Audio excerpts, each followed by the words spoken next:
Olá, tudo bem? Bem-vindos ao esboço da lição de Escola Sabatina. Já estamos na lição número 6 e o título da lição é Criação e Queda.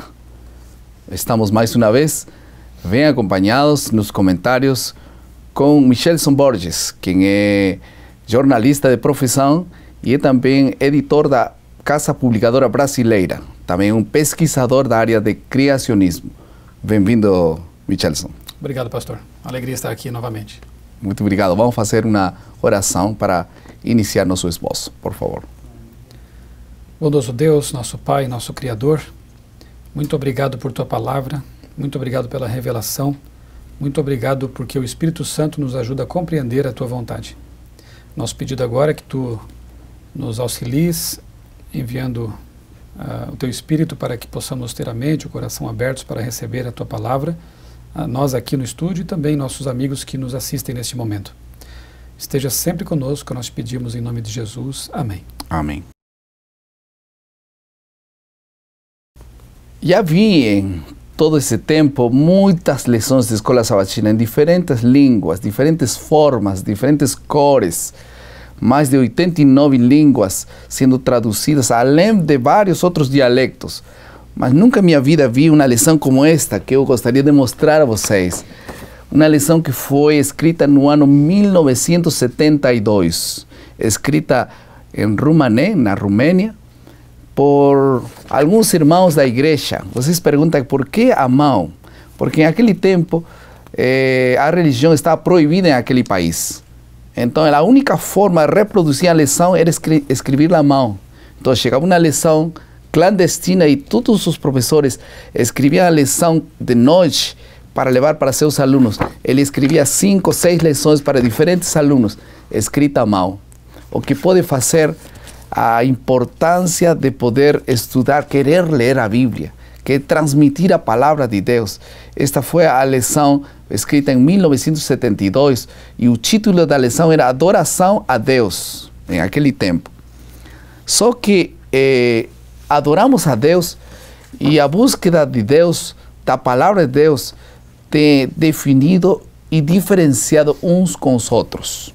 O título da lição desta semana tem como foco a importância de confiar na palavra de Deus frente aos ataques reais do diabo.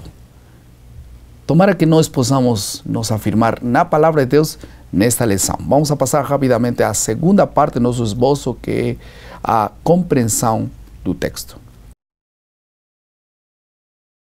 Na compreensão do texto, nós temos duas partes bem claras e definidas. Em primeiro lugar, a estratégia do ataque do inimigo.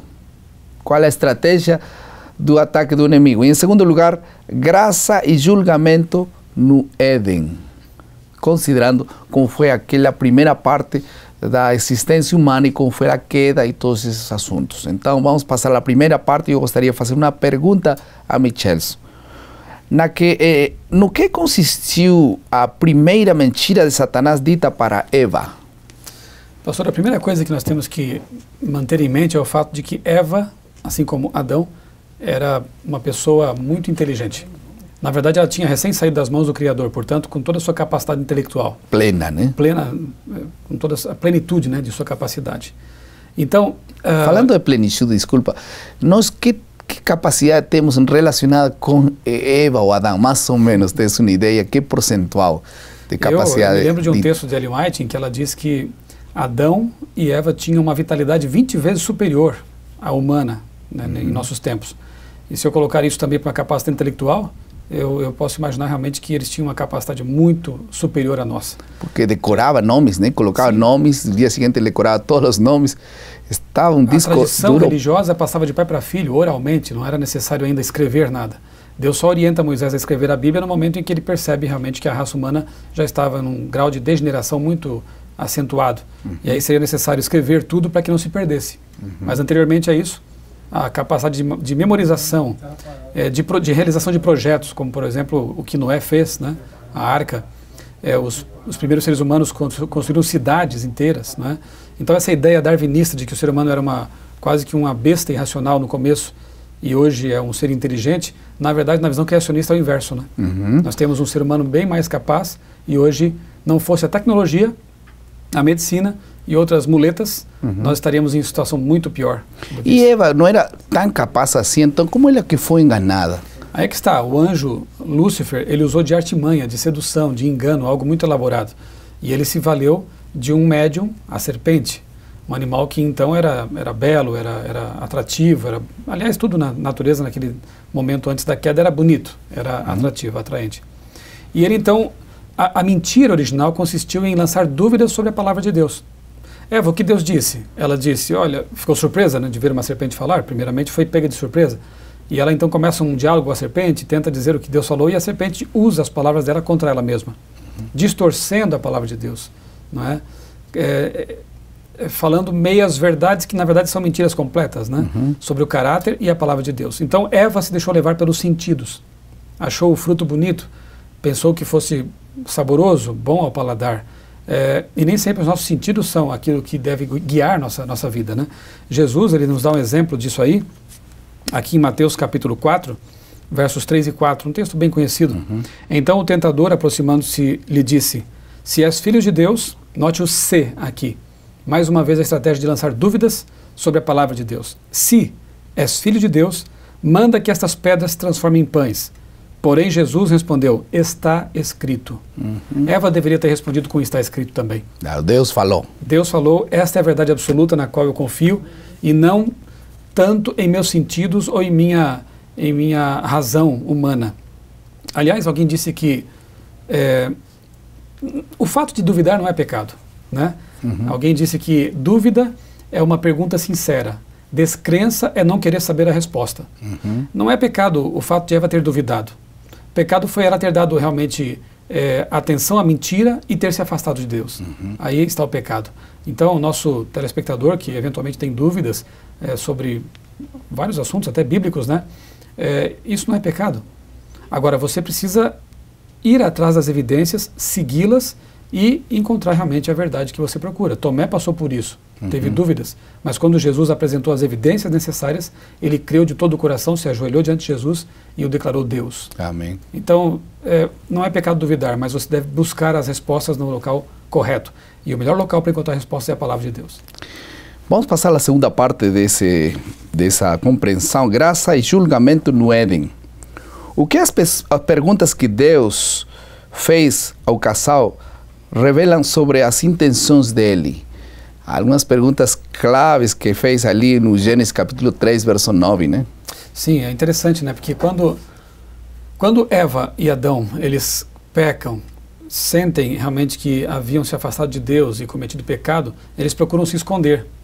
Procuram, através de uma tentativa de justificação pelas obras, né, cobrir sua nudez, agora percebida, com folhas, frágeis folhas de plantas. Né? E as folhas não cobrem. Né? Não estão ali... Falsamente se cobrem. Né? Exatamente, não cumprem a finalidade para a qual estavam tentando usá-las. Aí Deus aparece no jardim, no mesmo horário de sempre. No fim da tarde, Jesus costumava caminhar com eles, encontrar seus filhos. O Deus Criador encontrava tempo em sua agenda cósmica para ter tempo para os seus filhinhos ali. No mesmo horário, Jesus aparece no jardim, Adão e Eva estavam escondidos com medo do pai. Que triste isso para o pai, né? E aí Jesus pergunta, onde vocês estão? O que aconteceu? Note que Deus sabe tudo, ele já sabia a resposta, sabia onde eles estavam, mas Deus espera que nós... Não estava preocupado pela situação geográfica deles, né? A preocupação era com a situação do coração deles. Né? Onde vocês caíram? O que aconteceu? Deus esperava que eles se manifestassem, confessassem o pecado e ouvissem dele a solução que já havia sido planejada com antecedência. Quando lemos aqui em Gênesis capítulo 3, verso 15, o anúncio da solução feita por Deus, está assim, porém inimizade entre ti e a mulher. Ele fala aqui com a serpente, né? Entre a tua descendência e o seu descendente. Este te ferirá a cabeça, e tu lhe ferirás o calcanhar. Primeira profecia messiânica, encontramos no capítulo 3 de Gênesis. Deus anunciando o descendente da mulher, Jesus Cristo, que viria para resolver o problema em que os seres humanos haviam se envolvido ali, o pecado. Não é? Então, as perguntas de Cristo ali, as perguntas de Deus ali no capítulo 3, são um juízo, um julgamento. Por outro lado, a gente vê que o objetivo de Deus é oferecer a redenção e não a condenação. porque ele já vem com a solução, é Jesus Cristo. Em Apocalipse 14 vemos a mesma cena, o anúncio do juízo, porém a esperança da redenção em Cristo. Amém. Vamos passar agora à terceira parte do nosso esboço, que é a aplicação. Alguma vez você já foi enganado? Qual foi o fator que desencadeou aquele engano? Por que aconteceu o engano? Por que as pessoas são enganadas hoje? Por que você é enganado? É enganado mesmo? É fácil ser enganado por uma moeda falsa, ou por uma nota falsa, ou por uma pessoa que diz que é assim e não é, ao final. O engano é uma coisa muito ruim. Mas as pessoas que são enganadas, por que são enganadas? Qual é o fator que desencadeia aquele engano? Muitas vezes porque as pessoas não conhecem a realidade daquela coisa real e comparada com a coisa falsa, se torna muito parecido e então são enganados. Por isso a Bíblia diz, muitos serão enganados nos últimos dias por causa de não ter a certeza, a convicção na palavra de Deus.